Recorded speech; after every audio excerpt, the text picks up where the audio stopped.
Beyond the hidden chapter, every story hides a secret. Every mystery has a missing piece. Tonight's story begins with a locked room that should never have been opened. Turn down the lights and step beyond the hidden chapter. The door had been locked for 40 years, and the moment it swung open, cold air rolled out of it like the house had been holding its breath. I stood there in the dark with my phone flashlight shaking in my hand, and I told myself it was just a storage room, a closet somebody forgot to clear out. That was the lie I needed. Then the light caught the wall. Glow-in-the-dark stars, stuck to the plaster in the shape of constellations, still faintly green after all those years in the dark. A child's bed, made up neat, the blanket folded down at the corner like someone was expected home. A height chart penciled onto the doorframe, little dates climbing the wood from 1983 all the way to 1987. And at the very top, in a careful adult hand, a single name. It wasn't a name I knew, but standing there, in a house I had owned for exactly 9 days, every hair on my body stood straight up, because the room had been waiting. And somehow, it had been waiting for me. Let me back up. My name is Michael, and 3 weeks before that night, I was just a tired single father trying to give my daughter a better life. Her name is Nora. She's 6.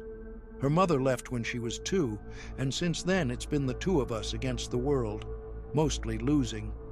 So, when I saw the listing for the house on Marsh Lane, I almost laughed. It was too cheap.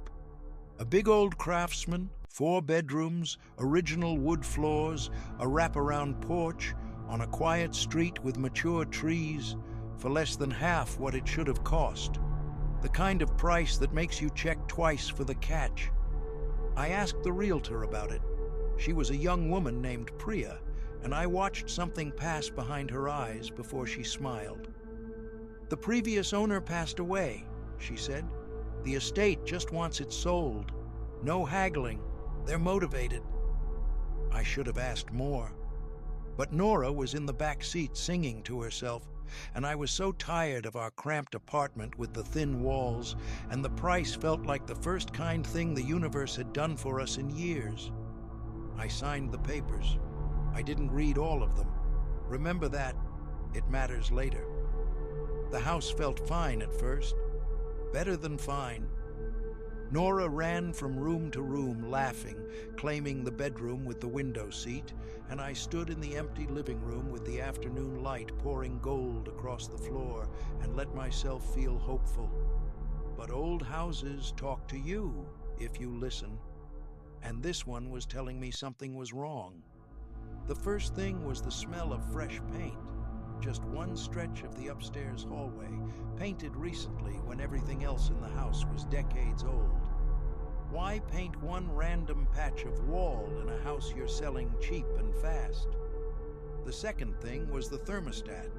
There was a dial mounted on the upstairs wall, an old metal one, and no matter which way I turned it, nothing happened. No click, no air, nothing. It didn't connect to anything I could find. The third thing was the math. I'm an estimator by trade. I measure things for a living. And one night, half asleep, I realized the upstairs hallway felt short. The next morning I paced it out, then paced the length of the house from the lawn, and stood very still doing the arithmetic in my head. There was a room up there, a room with no door, maybe 12 feet by 10, tucked between the hallway and the back of the house. Sealed off, hidden inside its own walls, and the patch of fresh paint in the hallway sat exactly where a doorway should have been. I told myself there was a reasonable explanation, a renovation, an old closet they'd drywalled over. People do that. Then the woman next door caught me at the fence. Eleanor, somewhere in her 70s, sharp eyes, the kind of neighbor who's watched a street long enough to know all its ghosts. She looked at my house the way you'd look at a sleeping dog you didn't trust. "You bought the Renner place," she said. Not a question. I guess I did. Aldous Renner lived there 41 years, she said. Alone, never married, never had a soul over. Used to see his light on at 3 in the morning, standing at that upstairs window, watching the street. She paused. There was a room he never let anyone into. A plumber came once, years back, and Aldous followed him through the whole house like a guard dog. Wouldn't let him near the back. She looked at me then, and her voice dropped. Whatever you do, she said, don't go looking for that room. Some men build a wall for a reason. I'm not a reckless man. I have a daughter asleep down the hall. If it had just been the math, just the paint, just an old man's secrets, I might have left it alone. But that night I couldn't sleep, and I went looking for the cold, because the whole house ran warm except for one spot. The built-in bookshelf at the end of the hallway, floor to ceiling, heavy and old. Stand near it, and cold air leaked from somewhere behind the wood, around your ankles, like a draft from a basement that didn't exist. I ran my hands along the shelves. I pulled on them, and on the third shelf down, behind a stack of yellowed paperbacks, my fingers found a metal latch. I pulled it. The whole bookshelf swung toward me on a hinge, slow and heavy, with a groan that I felt in my teeth. And there it was, a door, not a normal door, steel, painted to look like wood, set into a reinforced frame. 3 deadbolts ran down the side, and in the middle, where a handle should be, a keypad, an old electronic lock with worn rubber buttons, the kind they used to put on bank vaults. 40 years that man lived alone, and he built a vault inside his own house. I stood there in the dark hallway in my socks, my heart going like a fist on a door, and I knew I should walk away. I knew it. Instead, I went to find the closing paperwork, because 3 days earlier, when I signed for the house, Priya had slid a sealed envelope across the table along with the keys. Cream-colored, heavy paper, my name nowhere on it. On the front, in old fountain pen handwriting, it just said, "For the back room, when you're ready." I'd thought it was a joke, a weird little flourish from an eccentric estate. I'd shoved it in a drawer. Now I tore it open. Inside was a single index card, and on it, 6 numbers. My hands were not steady when I punched them into the keypad. 6 numbers, a green light, 3 soft clicks as the deadbolts withdrew on their own. And the cold air rolled out, and the flashlight found the stars, and the made bed, and the height chart climbing the doorframe to a name I'd never seen in my life. Danny. I stood in that room for a long time. It was a child's bedroom from the 1980s, perfectly preserved, like a museum exhibit behind glass. Except I was standing inside the glass. A small wooden desk, a model airplane on fishing line, dinosaur toys lined up by size. The air was dry and cold, and I understood the thermostat now. It wasn't broken. It ran this room, and only this room, holding it at one steady temperature, the way you'd preserve something precious. Or someone. On the desk was a shoebox. Inside the shoebox were cassette tapes, dozens of them, each one labeled with a date in that same fountain pen hand. The earliest said simply, "First year without you." The latest was dated barely 2 months ago, and on the far wall, behind a curtain I almost didn't pull back, was the thing that stopped my heart. Newspaper clippings, hundreds of them, pinned and taped and overlapping, going up the wall like ivy. The yellowed ones at the bottom were from 1987. Local boy, 5, vanishes from Marsh Lane. Search continues for missing child. Police baffled, no suspects. And in the center of it all, blown up large and framed, a photograph of a little boy, 5 years old, gap-toothed grin. Sitting on a tricycle on a front lawn, I recognized, because it was the lawn outside the window I was standing next to. I had seen that boy's face before. I'd seen it every time I looked at my daughter.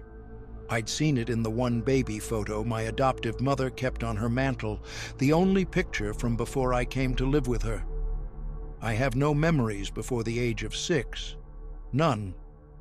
My adoptive mother always told me I'd been found, that I'd come to her in the winter of 1987, a quiet little boy who didn't speak for almost a year. She said I'd been through something and that I shouldn't go digging, that some doors are closed for a kindness. I was looking at my own face on that wall. The missing boy from Marsh Lane was me. I don't remember sitting down, but at some point I was on the floor of that cold room with my back against the child's bed, holding the framed photo in both hands. Daniel Marsh. Danny. The name on the height chart. The name I was born with and never knew. And the man who'd lived here for 41 years, who never let anyone in, who stood at the window at 3 in the morning watching the street, Aldous Renner, had kept my disappearance on his wall like a wound he refused to let heal. There was only one explanation my mind would offer. Renner took me. He was the one. The whole town spent 1987 searching for a stranger, and the man who did it was living next door the whole time, keeping a shrine to the child he stole. I felt sick. I wanted to grab Nora and drive until the house was 100 miles behind us. But I couldn't stop thinking about the tapes. So the next night, after Nora was asleep, I bought an old cassette player from a pawn shop, went back into the cold room, and started to listen. And everything I thought I knew turned inside out. The first tape, the earliest one, was Renner's voice. Older than I expected, gentle, tired, and he wasn't confessing to a crime. He was talking to me. "Danny," he said, the tape hissing, "if you're hearing this, then you found the room, and you found your way back, and that means I did at least one thing right. I need you to listen to all of it, in order, because the story they told is wrong, and I am the only person left alive who knows the truth, and I am running out of time to tell it." I listened to all of them. It took 3 nights. And here is what Aldous Renner told me across 40 years of tape. He was not a stranger. He lived next door to the Marsh family in 1987, the house I now thought of as Eleanor's. A quiet bachelor, a machinist, the kind of man children liked because he fixed their bikes and never told them to go away. And he knew what was happening in the Marsh house.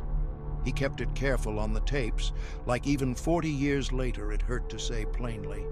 The sounds through the wall, the bruises he wasn't supposed to notice, a little boy who flinched when a hand moved too fast. He went to the police twice and was told there was nothing they could do without proof, and watched that boy get quieter and smaller every single week. "I told myself someone would help you," Renner said on the tape, and his voice broke. "I told myself it wasn't my place. And then one night, I heard a sound through that wall that I will not describe, and I knew that if I waited for the right way to save you, I would be waiting at your funeral."